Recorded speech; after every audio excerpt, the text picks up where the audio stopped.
오늘 본문은 예수님의 신성을 입증하기 위해 제시된 바로 요한복음의 7대 표적 가운데 여섯 번째 표적입니다. 그래서 날 때부터 맹인되었던 자를 치유하신 사건을 기록하고 있습니다.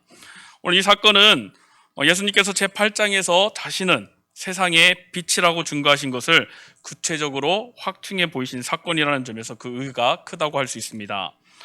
예수님께서는 나면서부터 맹인되었던 자를 치유하신 근본 동기는 바로 그를 측은히 여기신 사랑 때문이었습니다.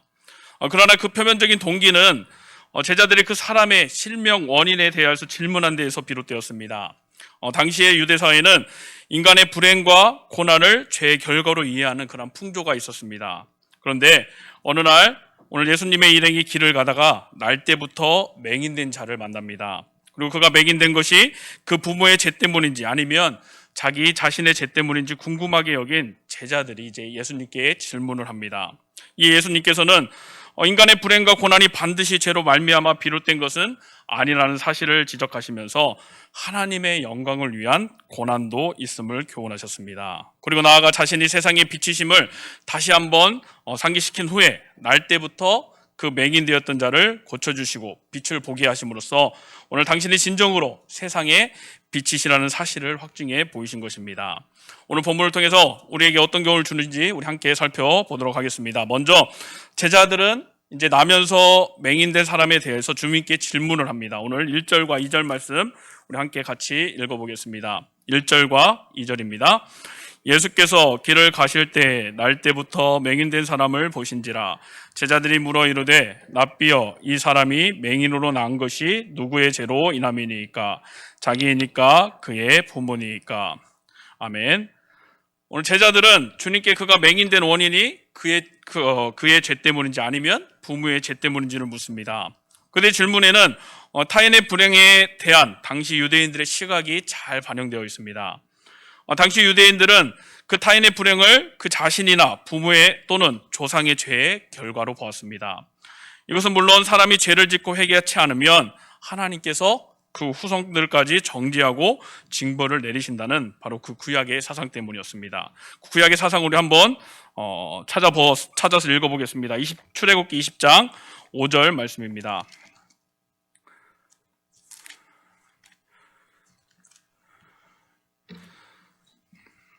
구약에는 어떻게 이야기했었는지 출애굽기 20장 5절입니다. 함께 같이 읽겠습니다. 그것들에게 절하지 말며 그것들을 섬기지 말라. 나 질투하는 하나님인즉 나를 미워하는 자의 죄를 갚되 아버지로부터 아들에게로 3, 4대까지 이르게 하거니와. 구약의 말씀은 이렇게 말씀을 하셨는데 하나님은 무조건 그 조상의 죄 때문에 그 자손까지 불행하게 만드시는 분이 아니시라는 말씀이 또 있습니다. 성경은 그 아들은 아비의 죄악을 담당치 아니할 것이라고 분명하게 말씀합니다. 에스겔 18장 20절 말씀입니다. 에스겔 18장 20절 말씀입니다.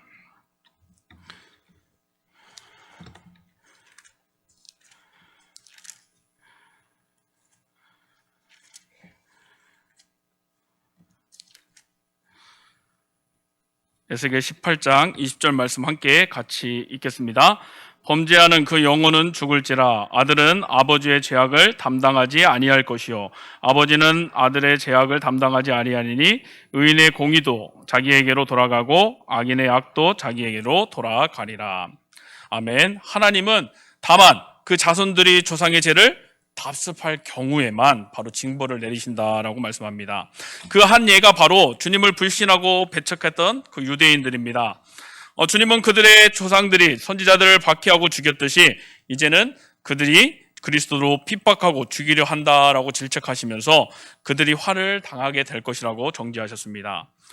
또 세상의 모든 불행이 다 이러한 죄의 결과는 아니라는 것입니다. 물론 궁극적으로는 인생의 불행은 죄의 결과입니다. 그러나 누가 불행을 당했다 해서 반드시 그가 우리가 알지 못하는 어떤 죄를 범한 것은 아니라는 것입니다.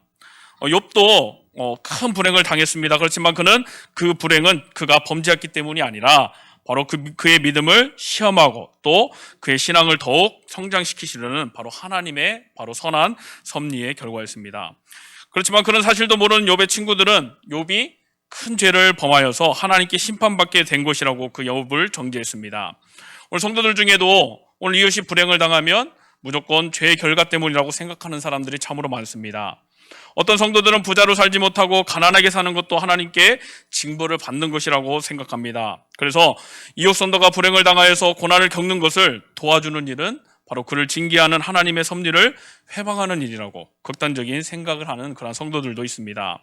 오늘 이와 같은 오해는 바로 기복주의의 신앙의 소산들입니다.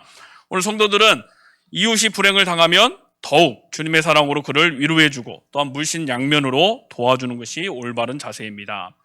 설령 이웃이 죄로 인해서 하나님께 징벌을 당하고 있다고 해도 우선은 사랑으로 돕고 구제해줘야 한다는 것입니다. 그래야 그 죄를 범한 이웃이 주님의 사랑 가운데서 스스로 회개하고 돌이켜 올바른 길로 갈 수 있기 때문입니다. 그러므로 오늘 우리는 그 불행당한 이웃을 더욱 가슴 아프게 하는 말이나 행동을 삼가야 하겠습니다. 그리고 우리 조상들이 지은 죄를 답습하지 않는 그런 생활을 해야 하겠습니다. 3절은 오늘 제자들이 어리석은 질문에 대한 주님의 가르침입니다. 오늘 3절 말씀 우리 함께 같이 읽겠습니다. 예수께서 대답하시되 이 사람이나 그의 부모의 죄로 인한 것이 아니라 그에게서 하나님이 하시는 일을 나타내고자 하심이라. 아멘. 주님은 그가 맹인된 것이 그의 부모나 그의 죄 때문이 아니라 오늘 하나님의 일을 나타내시려는 그 하나님의 섭리 때문이라고 가르쳐 주십니다. 즉 사람의 불행이 무조건 하나님의 징벌 때문이 아니라 오히려 하나님의 그 영광을 나타내는 기회도 된다라는 것입니다. 이 말씀대로 주님은 그 선천적인 맹인을 기적적으로 치유하셔서 눈을 뜨게 만들어주시고 오늘 하나님의 영광스러운 권능을 나타내셨습니다. 이처럼 우리에게나 이웃에게 이런 불행이 닥칠 때 그것이 하나님의 영광을 드러내는 기회가 될 수가 있습니다. 그렇다면 오늘 인간에게 닥친 그 불행이 어떻게 하나님의 영광을 나타내는 기회가 될 수 있겠습니까? 먼저 인간의 불행은 인간이 하나님을 찾게 만드는 요인이 되기 때문입니다.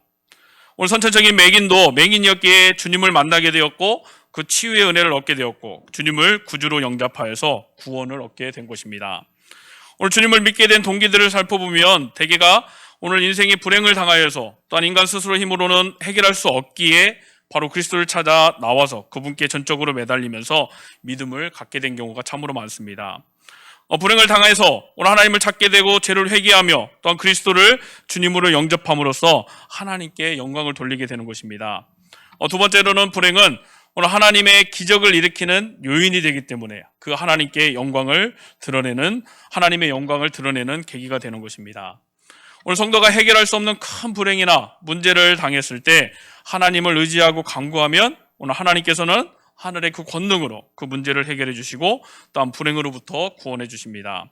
그 한 예가 바로 출애굽한 이스라엘 백성들입니다.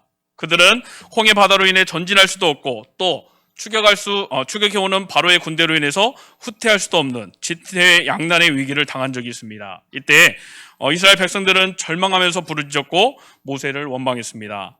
그러나 모세는 그 위기를 하나님의 큰 권능을 경험할 수 있는 기회로 믿었습니다. 그래서 모세는 백성들에게 이렇게 이야기합니다. 우리 출애굽기 14장 13절 말씀 우리 함께 같이 찾아서 읽어보도록 하겠습니다. 출애굽기 14장 13절입니다.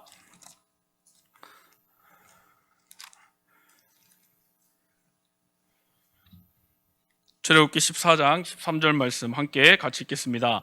모세가 백성에게 이르되 너희는 두려워하지 말고 가만히 서서 여호와께서 오늘 너희를 위하여 행하시는 구원을 보라. 너희가 오늘 본 애굽 사람을 영원히 다시 보지 아니하리라. 아멘. 모세는 그러니까 너희는 두려워하지 말고 가만히 서서 여호와께서 오늘 너희를 위하여 행하시는 구원을 보라고 말씀하십니다. 그 결과 홍해 바다가 갈라지는 그 하나님의 큰 기적을 백성들이 보았습니다. 그리고 그것을 통해서 하나님께 영광을 돌리게 된 것입니다. 여러분, 오늘 우리에게 닥친 불행은 바로 하나님의 영광스러운 기적을 일으키게 하는 요인이 될 수 있음을 우리가 꼭 기억해야 하겠습니다. 세 번째로는 성도에게 닥친 불행은 바로 성도의 속에 감춰져 있던 그 아름다움을 만인에게 드러내는 요인이 되기 때문입니다. 오늘 참된 성도는 불행과 삶의 위기를 당하면 오히려 더욱 하나님을 의지하고 그리고 하나님의 사랑을 나타내며 하나님께 영광을 돌립니다. 바로 욥이 그랬고 순교자 스데반이 그랬고 바로 초대교회 성도들이 그 노마의 핍박으로 사자에게 목숨을 잃고 화형을 당할 때 바로 더욱 하나님을 찬양하고 감사했습니다. 그럼으로써 바로 하나님의 영광을 드러내었습니다. 그런 아름다운 신앙의 모습을 보고 그 로마인들도 그리스도를 주로 믿게 된 것입니다. 또한 네 번째로는 인간의 불행은 그 당한 사람을 성도들이 도와 구제해 줌으로써 오늘 하나님께 영광을 돌리는 계기가 되기 때문입니다.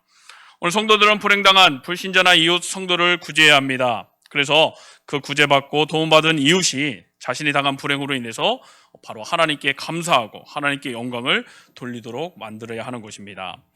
사랑하는 성도 여러분, 이처럼 우리에게나 또는 이웃에게 닥친 불행을 하나님께 영광 돌리는 계기가 되도록 선용해야 하겠습니다. 그렇게 하는 성도가 바로 하나님의 뜻을 헤아리는 참된 성도인 것입니다.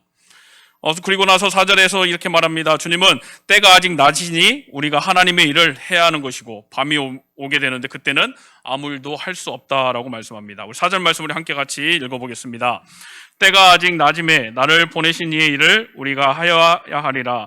밤이 오리니 그때는 아무도 일할 수 없느니라. 아멘. 오늘 근데 주님의 이 교훈은 맹인을 앞에 두고서 하신 것이기 때문에 좀 묘한 의미를 우리에게 줍니다. 사람이 사물을 볼 수 없는 원인이 어디에 있습니까? 바로 맹인처럼 장애가 있는 경우에 볼 수가 없고, 또한 칠흑 같은 밤에 그 앞을 볼 수 없으며, 또한 나이가 연로하여서 눈이 어두워진 경우에 그것을 볼 수가 없습니다. 그러면 주님은 맹인을 앞에 두고 제자들에게 이렇게 말씀하시는 것입니다. 너희가 저 안 못 보는 맹인을 보고 있느냐? 그러나 너희들도 때가 되면 저 맹인처럼 빛을 보지 못할 때가 된단다. 그러므로 눈이 밝을 때에 이때 열심히 하나님께 충성하라라고 말씀하시는 것입니다. 물론 오늘 본문의 말씀은 주님이 십자가의 죽으심으로 또 암흑 같은 때가 제자들에게 닥칠 것이라는 의미도 포함되어 있습니다. 그러나 그 암흑기는 며칠뿐이었습니다. 바로 주님께서 부활 승천하시고 또 성령을 보내주심으로 말미암아 제자들은 늘 주님의 그 영광의 빛 속에서 살아갈 수가 있었던 것입니다. 그러므로 주님이 강조하시는 것은 우리가 눈이 밝고 건강할 때 하나님께 충성해야지, 그렇지 않으면 충성의 기회를 놓치게 된다라는 것입니다. 성경은 눈이 어두운 것을 늙는 것으로 표현을 합니다. 또 의학자들에 의하면 사람이 죽을 때 가장 먼저 잃게 되는 것이 시력이라고 합니다. 그러므로 사랑하는 성도 여러분, 힘있고 그리고 아직 눈이 밝을 때 바로 하나님께 충성하시기 바랍니다. 이때가 지나면 충성하고 싶어도 충성할 수 없는 때가 옵니다. 또 육체의 눈뿐만이 아니라 마음의 눈도 어두워져서 하나님의 신령한 그 일을 수행할 수 없는 경우도 당합니다. 오늘 하나님이 주신 은사를 묵혀두고 세상 일에만 관심을 쏟는 성도는 그 신앙의 눈도 어두워지고 은사도 상실당하게 됩니다. 그때에는 그 하나님의 일을 하고 싶어도 할 수 없고 말씀도 제대로 분별할 수가 없게 되는 것입니다. 그러므로 오늘 우리의 몸과 영혼이 주님의 밝은 빛을 볼 수 있는 이때에 바로 하나님께 하나님의 영광을 드러내는 빛된 생활을 하시기를 소망합니다. 그렇게 후회 없는 충성의 삶을 살아가시기를 소망합니다. 우리 6절 말씀 함께 같이 읽겠습니다. 이 말씀을 하시고 땅에 침을 뱉어 진흙을 이겨 그의 눈에 바르시고. 오늘 주님은 맹인의 눈을 치유하기 위해 사용하신 방법입니다. 주님은 땅에 침을 뱉어서 진흙을 만들어서 그것으로 맹인의 눈에 바르는 방법으로 그 맹인을 고쳐 주었습니다. 주님의 이 방법을 사용하신 가장 중요한 이유는 바로 맹인으로 하여금 주님께서 최선을 다해 그에게 치료의 은혜를 베푸시고 계시다는 사실을 깨닫게 하기 위함입니다. 오늘 주님은 각 사람의 처지에 따라서 다양한 방법으로 은혜를 베풀어 오셨습니다. 우리 한번 몇 군데만 찾아보겠습니다. 마가복음 7장 33절입니다. 마가복음 7장 33절입니다. 기먹고 말 더듬는 자를 치유하신데 어떻게 치유하셨느냐? 7장 33절입니다. 함께 같이 읽겠습니다. 그 사람을 무리를 떠나사 손가락을 그의 양귀에 놓고 침을 뱉어 그의 혀에 손을 대시며. 그러니까 기먹고 말 더듬는 자에게는 손가락을 그의 양귀에 놓고 또 침을 뱉어서 그의 혀를 대시는 방법으로 치유하셨습니다. 또 다른 맹인에 대해서는 어떻게 치유하셨냐? 마가복음 8장 23절입니다. 마가복음 8장 23절 함께 같이 읽겠습니다. 예수께서 맹인의 손을 붙잡으시고 마을 밖으로 데리고 나가사 눈에 침을 뱉으시며 그에게 안수하시고 무엇이 보이느냐 물으시니. 아멘. 이번엔 이 맹인에 대해서는 직접 그 눈에 침을 뱉으시고 안수하시는 방법으로 치유하십니다. 또한 마태복음 8장 2절과 3절을 읽겠습니다.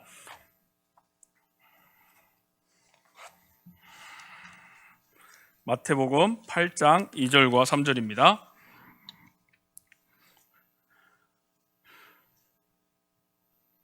함께 읽습니다. 한 나병 환자가 나와 절하며 이르되 주여 원하시면 저를 깨끗하게 하실 수 있나이다 하거늘 예수께서 손을 내밀어 그에게 대시며 이르시되 내가 원하노니 깨끗함을 받으라 하시니 즉시 그의 나병이 깨끗하여진지라. 이번에는 나병 환자에게 그 몸에 직접 손을 대사 치유해 주셨습니다. 한 군데만 더 보겠습니다. 마태복음 9장 2절입니다. 9장 2절입니다. 함께 읽습니다. 침상에 누운 중풍병자를 사람들이 데리고 오거늘 예수께서 그들의 믿음을 보시고 중풍병자에게 이르시되 작은 자야 안심하라 내 죄사함을 받았느니라. 아멘. 이번엔 수족을 쓰지 못하나 말을 알아들을 수 있는 중풍병자에게는 그냥 말씀으로만 치유해 주십니다. 주님께서 이와 같이 다양한 방법으로 사람들을 치유하신 것은 그 사람이 각 사람이 자신의 형편에서 주님의 사랑과 치유의 손길을 가장 확실하게 체험하며 확신할 수 있도록 배려하신 것입니다. 사랑하는 성도 여러분, 주님은 각 사람의 영혼을 구원하시는 사역에서도 그 사람의 처지와 형편에 알맞는 방법으로 구원하십니다. 어떤 사람은 기적적인 방법으로, 어떤 사람은 그냥 잔잔한 마음의 감동으로, 그리고 어떤 사람은 큰 시련으로 구원을 하십니다. 우리는 각자 다양한 구원의 체험을 갖고 있습니다. 그러나 우리를 구원하신 주님은 한 분, 오직 예수님 뿐이십니다. 그러므로 우리는 마치 내가 더 큰 구원을 받은 것처럼 자랑해서는 안 되겠습니다. 우리를 구원하시되 각자의 형편에 따라 다양한 방법으로 동일한 구원의 은혜를 주신 하나님께 감사할 수 있어야겠습니다. 그리고 그 구원의 경로가 어떠하든지 우리 모두의 구원을 위해 그 피를 흘려주신 주님의 그 대속의 은혜를 우리가 찬송할 수 있어야겠습니다. 아울러서 우리도 그 이웃의 영혼을 구원을 위해서 우리 자신을 희생할 줄 알고 또한 복음을 증거할 때 오늘 상대방의 처지와 형편과 수준에 따라서 다양하고 또한 적절한 방법으로 접근할 수 있어야 하겠습니다. 그리고 나서 7절입니다. 7절은 주님께서 맹인을 이제 실로암 못에 보내시는 내용입니다. 7절 말씀 우리 함께 같이 읽겠습니다. 이르시되 실로암 못에 가서 씻으라 하시니 실로암은 번역하면 보냄을 받았다는 뜻이라. 이에 가서 씻고 밝은 눈으로 왔더라. 아멘. 주님은 맹인에게 실로암 못에 가서 그 진흙 바른 눈을 씻으라고 하셨고 맹인은 오늘 그 명령대로 눈을 뜨는 기적의 은혜를 입었습니다. 이 실로암 못이라는 예루살렘 성전에 있는 바로 식수원입니다. 그 못은 구약시대 히스기야 왕이 성 밖의 기온 샘물을 성 안으로 끌어들이는 지하수로를 건설하여서 이루어진 못입니다. 그러니까 아수르의 사내립 군대가 쳐들어와서 예루살렘 성을 포위하고 그러한 장기전을 치를 때에 식수가 부족하지 않도록 바로 성 밖의 수원지에서 성 안으로 물을 끌어들여서 저장한 것이 바로 그 실로암 못입니다. 그런데 오늘 본문에서 요한은 그 연못의 이름을 강조하고 있습니다. 그 실로암 연못의 이름의 뜻이 보냄을 받았다라는 의미라고 강조하고 있습니다. 이는 실로암 연못의 물이 성 밖의 기온 샘물로부터 수로를 통해 보내진 물이라는 뜻입니다. 그러나 오늘 요한이 실로암의 의미를 이처럼 강조한 데는 다른 중요한 이유가 있습니다. 그것은 오늘 맹인이 실로암으로 보냄을 받음으로써 바로 그 구원에 이른 것처럼 모든 사람은 그리스도에 의해서 천국으로 보냄을 받을 때야만 바로 그 구원에 이룰 수 있음을 암시하고 있습니다. 그렇습니다. 오늘 예수 그리스도의 은혜를 입어서 오늘 그 죄를 씻음받은 사람을 주님은 아버지께로 보내십니다. 그렇게 그리스도의 은혜를 입은 사람만이 천국 그 예루살렘 성 안으로 들어갈 수가 있는 것입니다. 마치 기온 샘물이 성 밖에 있지만 수로를 통해서 오늘 예루살렘 성 안으로 들어간 것처럼 말입니다. 그러므로 오늘 오직 그리스도를 믿고 그리고 그 피로 씻음받아 그리스도에 의해 하늘로 보냄을 받은 바로 우리 성도만이 그 천국 예루살렘 문을 통과할 수가 있는 것입니다. 그리고 실로암에 보냄받은 맹인이 눈을 떠 주님을 배운 것처럼 오늘 하나님 아버지를 뵐 수가 있을 것입니다.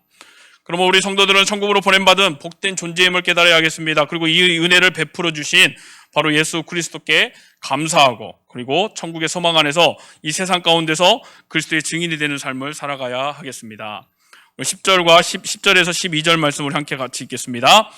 그들이 묻되 그러면 내 눈이 어떻게 떠졌느냐? 대답하되 예수라 하는 그 사람이 진흙을 바르고 나더러 실로암에 가서 씻으라 하시기에 가서 씻었더니 보게 되었노라. 그들이 이르되 그가 어디 있느냐? 이르되 알지 못하노라 하니라. 아멘. 여기서 눈뜬 맹인이 예수 그리스도에 대해 잘 알지 못한 사실을 보여주고 있습니다. 그는 어떻게 해서 눈을 뜨게 되었느냐는 사람들의 물음에 바로 예수라는 그 사람이 뜨게 해 주었다라고 그렇게 말하고 있습니다. 그리고 그는 그리스도를 주님이라고 부르지 않고 그 사람이라고 불렀습니다. 육신의 눈은 뜨게 되었지만 그 영혼의 눈은 아직도 맹인의 상태였던 것입니다. 또 그는 사람들이 그가 어디 있냐고 묻자 알지 못하노라고 대답합니다. 그는 자기 눈을 뜨게 해주신 그리스도를 찾아가 감사드리지 않은 것입니다. 그래서 주께서 어디에 계신지도 모르고 있었습니다. 물론 오늘 우리는 눈을 뜬 사람이 맹인이었으므로 예수님이 구체적으로 누구인지는 알지 못했을 것입니다. 그리고 예수님께서는 또 무리를 피하여서 가셨으므로 그가 어디에 계신지 알지 못하는 것이라고 볼 수도 있습니다. 그러나 눈을 뜬 사람은 하나님이 아니고는 할 수 없는 참으로 놀라운 체험을 하였다는 점에서 그가 예수를 주로 고백하지 않은 것은, 그리고 그가 적극적으로 예수를 찾아 감사드리지 않았다라는 것은 그가 비록 육신의 눈은 떴지만 당시까지 영혼의 눈은 뜨지 못했음을 우리에게 알려주고 있습니다. 사랑하는 성도 여러분, 이런 선천적인 맹인이 눈을 뜨는 일 참으로 큰 기적입니다. 만일 그런 은혜를 주님께 받은 사람이 있다면 우리는 놀라워할 것입니다. 그러나 그런 은혜를 받고서도 이 신앙의 눈이 떠지지 않는 사람은 결코 행복할 수가 없습니다. 신앙의 눈이 떠져서 오늘 예수 그리스도를 알아보고 그분을 구주로 의지하고 섬기는 사람만이 참된 축복을 받는 것입니다. 그러므로 가장 큰 기적은 주님이 오늘 우리의 마음에 눈을 뜨게 만드셔서 믿음으로 주님을 보게 만드시는 일입니다. 죽은 자를 다시 살리시는 것이 큰 기적이 아니라 영적으로 죽었던 바로 우리 영혼을 다시 살리셔서 오늘 하나님과 교제케 만드는 것이 주님의 가장 큰 은혜요, 기적이요, 축복인 것입니다. 다행히 오늘 이 맹인 되었던 사람은 신앙의 눈까지 뜨게 됩니다. 우리 17절 말씀을 한번 같이 읽겠습니다. 9장 17절 말씀입니다. 이에 맹인 되었던 자에게 다시 묻되 그 사람이 내 눈을 뜨게 하였으니 너는 그를 어떠한 사람이라 하느냐? 대답하되 선지자이니라 하니. 그는 17절에서 주님을 뭐라고 이야기하냐? 선지자라고 여깁니다. 그리고 31절에서는 주님을 경건하여 하나님의 뜻대로 행하시는 분이라고 이야기합니다. 그리고 36절에 드디어 주님이라고 부르게 됩니다. 사랑하는 성도 여러분, 오늘 우리가 주님으로부터 눈에 보이는 크나큰 은혜를 경험하였어도 바로 이 믿음의 눈, 영혼의 눈이 떠지지 않으면 아무 소용이 없는 것입니다. 오늘 주님으로부터 이러한 은혜를 경험한 사람은 그 믿음의 눈도 뜨게 해주시기를 간구해야 합니다. 그리고 그래야 오늘 영생의 주님과 교제하고 천국에 갈 수가 있는 것입니다. 주님은 선체적인 맹인의 눈을 뜨게 만드는 기적을 베풀어 주셨습니다. 이 기적은 주님께서 당시 구약에 예언된 참 메시아라는 증거를 바로 무사람들에게 드러내셨다라는 데 그 의미가 있습니다. 그럼에도 유대 종교자들은 주님을 알아보지 못했고 정죄하는 일에만 몰두했었습니다. 여러분, 만일 주님이 우리의 마음의 눈을 뜨게 해주지 않으셨다면 우리도 바로 그들 같은 무직 가운데서 살게 됐을 것입니다. 그러나 주님은 우리의 영혼의 눈을 뜨게 해주시고 오늘 하나님을 볼 수 있는 믿음의 눈을 선물해 주셨습니다. 그러므로 오늘 이 은혜에 항상 감사하며 아직도 주님을 몰라보는 사람들에게 그 주님의 구원의 빛을 전하는 생활을 해야겠습니다. 오늘도 이 빛과 희망을 이야기하면서 죽어가는 사람들을 살리는 귀한 성도님들 되시기를 간절히 소망합니다.